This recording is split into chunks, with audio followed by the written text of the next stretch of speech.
Bản quyền thuộc về Tập đoàn Công nghiệp Viễn thông Viettel. Có những món ăn bình thường, cứ vào tay người Nhật là đều sẽ có một phiên bản phồng lắc lư độc đáo.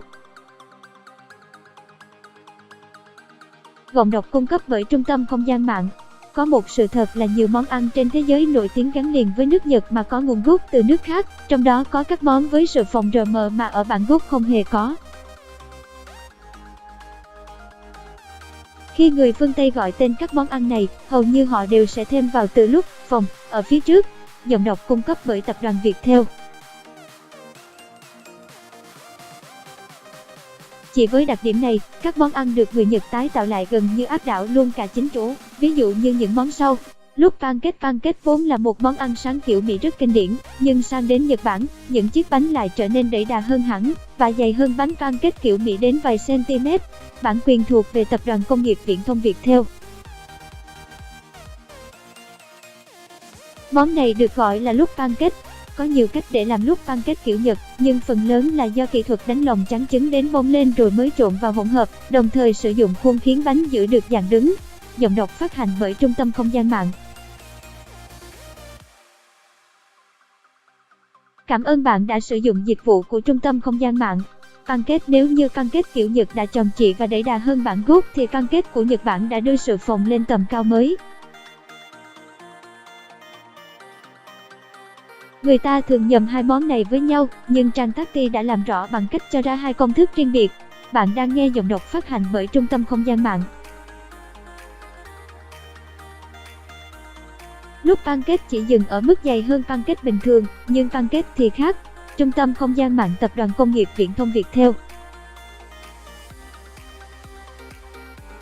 Giọng đọc thuộc bản quyền Trung tâm Không gian mạng Viettel. Khi tưởng tượng món pancake này, hãy nghĩ đến những đám mây, những chiếc kẹo bông gòn hay chiếc gối lông vũ mềm mại. Bản quyền thuộc về Trung tâm Không gian mạng Viettel. Chiếc bánh này vừa phồng vừa có kết cấu tơi, mềm đến khó tin như vậy. Bên trong không đặc như pancake khác, nhờ vào lòng trắng trứng được đánh đến chín như Meringue, một món bánh bằng lòng trứng trắng và đường. Giọng đọc Trung tâm Không gian mạng, giọng đọc hay nhất Việt Nam. Pancake không có dạng đứng như lúc pancake mà nằm bẹp xuống, trông mềm như bông gòn và được làm chín ở nhiệt độ cao hơn. Giọng đọc thuộc bản quyền Trung tâm Không gian mạng Viettel. Omuri là cơm cuộn trứng. Ban đầu phần trứng chiên được làm dẹt và mỏng như một tấm tranh bọc quanh cơm. Tuy nhiên, không biết là do niềm đam mê với những món ăn phồng hay sao mà người ta lại nghĩ ra phiên bản omuri phồng.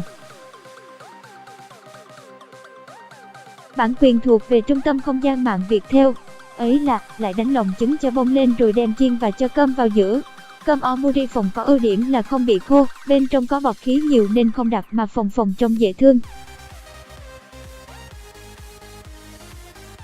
Giọng đọc phát hành bởi Trung tâm Không gian mạng. Món này được cho là kết hợp giữa omelette phồng kiểu Pháp và omuri kiểu Nhật.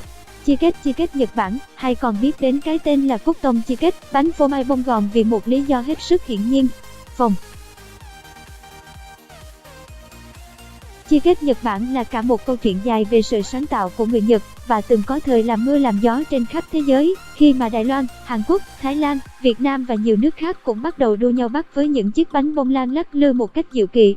Cảm ơn bạn đã sử dụng dịch vụ của Trung tâm Không gian mạng. Ngày xưa, nhắc tới cheesecake thì ta chỉ biết đến cheesecake của các nước phương Tây, là loại cheesecake nướng đặc và có vỏ bánh giòn bên ngoài. Bản quyền thuộc về Trung tâm Không gian mạng. Trung tâm Không gian mạng Tập đoàn Công nghiệp Viễn thông Viettel. Cheesecake của Nhật Bản lại là một sáng tạo gần như không liên quan gì đến bản gốc và cũng thể hiện được sự yêu thích các món phồng dễ thương.